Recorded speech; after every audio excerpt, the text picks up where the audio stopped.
আজকের আমি নিয়ে এসেছি বাজার থেকে তারুই মাছ। এই তারুই মাছটা না বাটা মাছের মতনও কিছুটা দেখতে, আবার পার্শে মাছের মতো দেখতে, কিন্তু এই একদম আলাদা টেস্টি খুব মাছটা। আঁশগুলো একদম ছোট ছোট আঁশ, খুব ভালো মাছ এটা, মানে দামি মাছ এবং খেতেও খুব সুস্বাদু।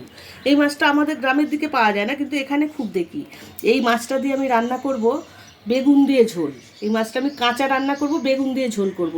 তার জন্য আমি মাছটা এখন কেটে নিই, কেটে কিভাবে রান্না করে আমি দেখাবো। মাছটা কেটে নিচ্ছি, গুঁড়ো গুঁড়ো আঁশ, একদম খুব ছোট ছোট আঁশগুলো, কিন্তু অনেক আঁশ আছে, ভালো করে ছাড়াতে হবে। তারুই মাছটা আমি কেটে নিয়েছি। আমি এই তারুই মাছটা কাঁচা রান্না করব, বেগুন দিয়ে ঝোল করব। বেগুন দিয়ে ঝোল করার জন্য লাগছে নুন, হলুদ, লঙ্কা গুঁড়ো, জিরে গুঁড়ো, ধনের গুঁড়ো, আর শুকনো লঙ্কা, তেজপাতা রেখেছি, কালো জিরে রেখেছি, ফোড়নে দেবো, আর ধনে পাতা লাগবে আমার। জল আর তেল তো সবসময় লাগে। আমি এতগুলো মাছ করব না, আমি এ থেকে 2-4টে মাছ নিয়ে নেব, নিয়ে বেগুন দিয়ে ঝোল করব, কাঁচা রান্না করব মাছটা। আমি এই মাছটা কাঁচা রান্না করব। কাঁচা রান্না করার জন্য আমি কড়াইতে জল দিয়ে দিলাম।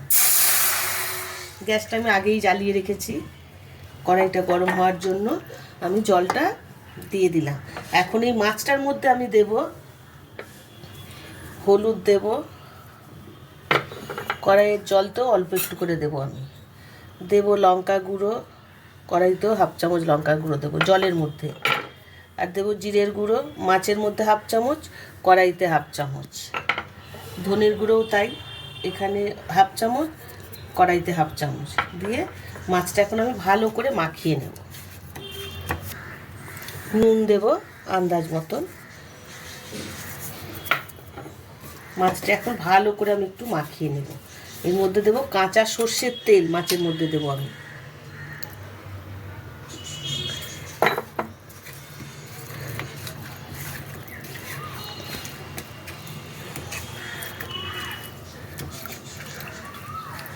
খুব ভালো হয় কাঁচা মাছ রান্না করলে খেতে। এই মাছটা, এটা জ্যান্ত মাছ তো, কাঁচা রান্নাই খুব ভালো লাগবে খেতে। এখন জলটা গরম হয়ে গেছে, কড়াইতে মাছটা আমি মেখে রাখলাম। জলটা গরম হয়ে গেছে, আমি ওর মধ্যে এই যে বেগুনটা আমি কেটে রেখেছি লম্বা লম্বা করে, এই বেগুনগুলো এই জলের মধ্যে দিয়ে আমি একটু ঢেকে দেব।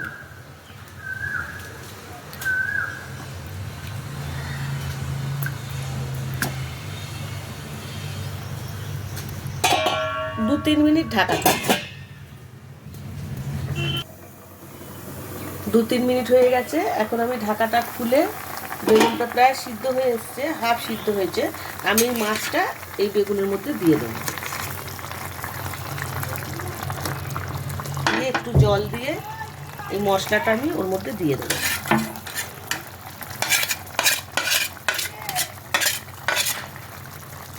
দিয়ে আর 2-3 মিনিট ঢেকে দেবো।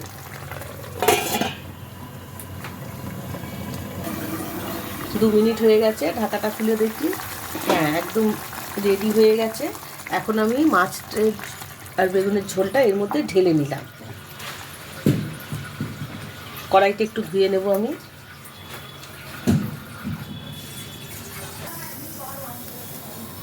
কড়াইটা গরম হয়ে যাক, আমি এবার কড়াইতে তেল দেব। কড়াইটা গরম হয়ে গেছে, আমি মাছের মধ্যে তেল দিয়ে মেখেছিলাম, এখন অল্প একটু তেল দিলাম, দিয়ে এর মধ্যে দেবো আমি কালো জিরে। মাছের ঝোলটা আমি এর মধ্যে ঢেলে দেব।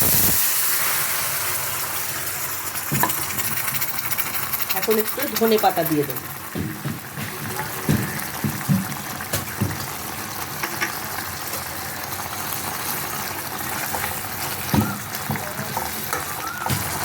মাছের ঝোল আমার রেডি হয়ে গেছে। এখন আমি গ্যাসটা বন্ধ করে মাছের ঝোলটা নামিয়ে নেব। রেডি হয়ে গেছে তারুই মাছের ঝোল, বেগুন দিয়ে কাঁচা ঝোল করেছি কিন্তু মাছটা। তারুই মাছের বেগুন দিয়ে ঝোল, এই মাছটার কাঁচা খেতেই খুব ভালো লাগে, বেগুন দিয়ে ঝোলটা, এটা ভাতেই ভালো লাগবে।